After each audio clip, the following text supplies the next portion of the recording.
Olá, Itavano, tudo bem?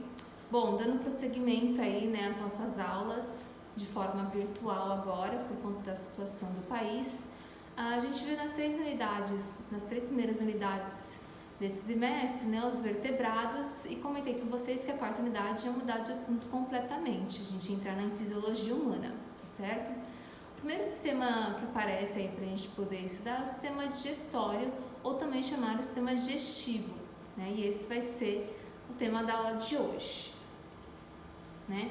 Para que serve aí o sistema digestório, né? Ou o sistema digestivo? Basicamente, ele é um sistema que serve para a gente transformar as macromoléculas, né? Moléculas grandes, em moléculas pequenininhas, em micromoléculas, para que assim, né, os nutrientes dos alimentos sejam colocados dentro da célula. Não tem como eu colocar, por exemplo, um feijão dentro da minha célula. Eu preciso degradar este feijão, né, que tem macromoléculas, em moléculas pequenininhas para que eu consiga colocar os nutrientes do feijão dentro da minha célula, que é uma estrutura microscópica. É basicamente isso que o sistema digestório serve.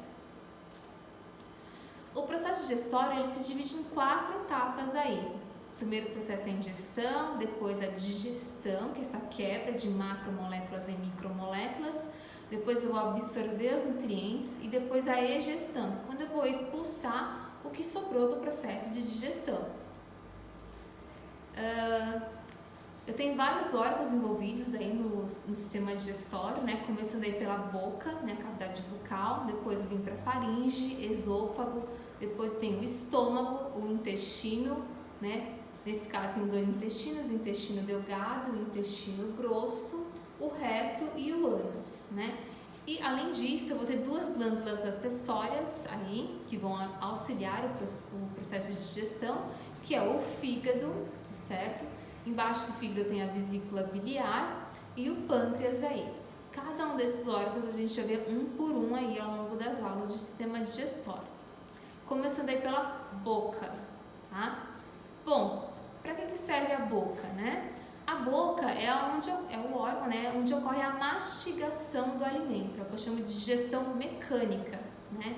E essa digestão mecânica é realizada pelos dentes. Para que serve essa digestão mecânica, né? Então ela serve para aumentar aí a superfície de contato dos alimentos, para que haja, né, uma atuação melhor aí das enzimas, né?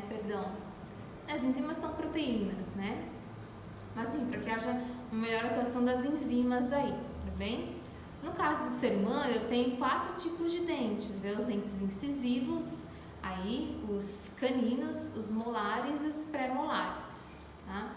Os adultos costumam ter 32 dentes permanentes, enquanto as crianças têm 20 dentes, que a gente chama de dentição decível, que é o que a gente chama de dente de leite aí. Bom, então aqui está o incisivo, tá certo? O canino, os pré-molares e os molares aí, né? O último molar é o que a gente chama de dente do siso, certo? Que algumas pessoas têm e outras não.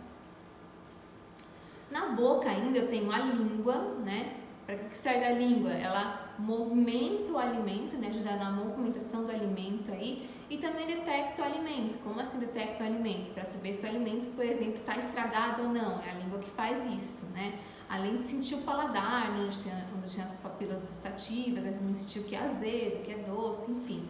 Essa é a função da língua, tá? Na boca ainda tem as glândulas salivares, né? Que vão auxiliar no processo de digestão, produzindo aí um suco chamado de saliva, né? Na saliva tem uma enzima digestiva chamada de amilase salivar, ou também conhecida como pitialina, que faz a digestão do carboidrato. Bom, aqui já começou a digestão química. Então, na boca tem a digestão mecânica, feita pelos dentes, e a digestão química, feita pela saliva, que tem essa enzima chamada amilase salivar, certo?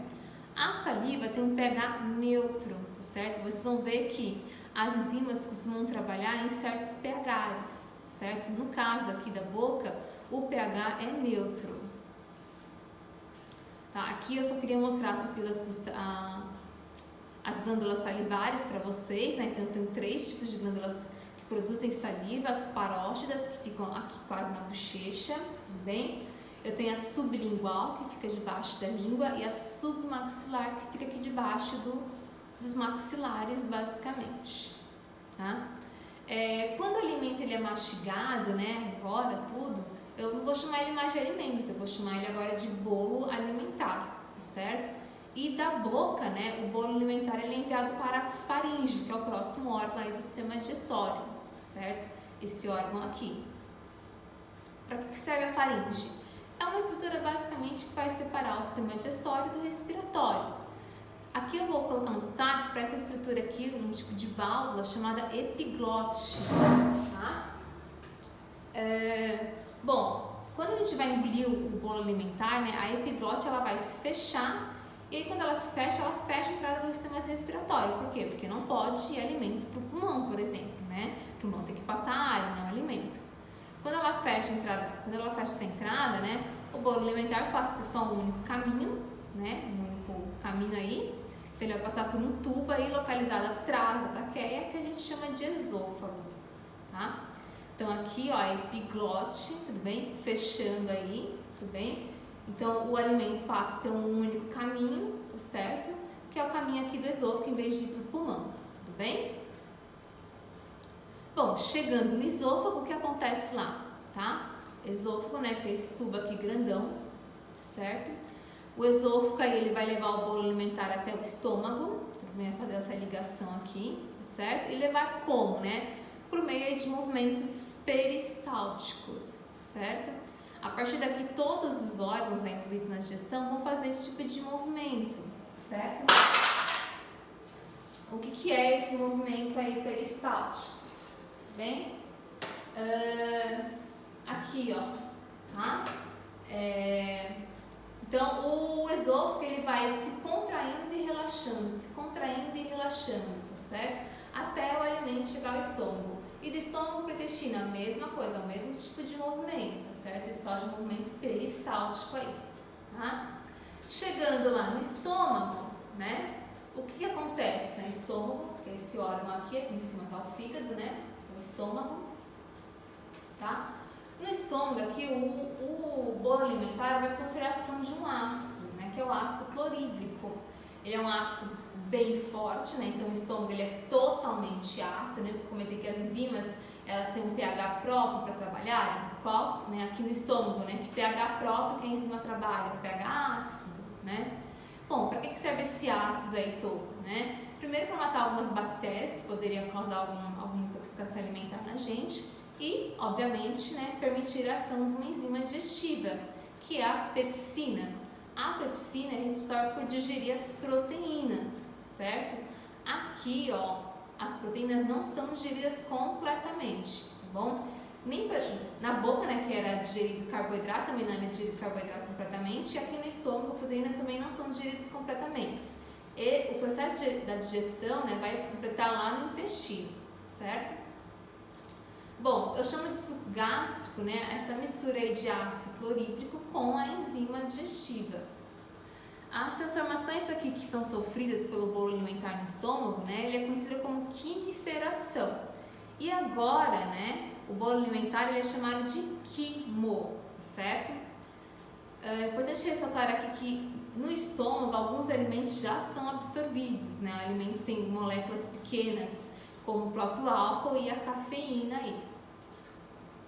Bom, depois aí de 2 a 4 horas, né, o alimento, que é o quimo, né, ele é mandado aí para o intestino delgado, certo? E lá no intestino delgado, a gente vai ver o que acontece aí nas próximas aulas, tá certo? Faça os exercícios da apostila, né, com relação a isso, né, pelo menos até quando a gente chega no estômago, né? E qualquer dúvida me mande aí pelo ambiente virtual. Eu vou estar colocando também essa aula no próprio ambiente para que vocês possam acompanhar. Por hoje é só e até a próxima aula.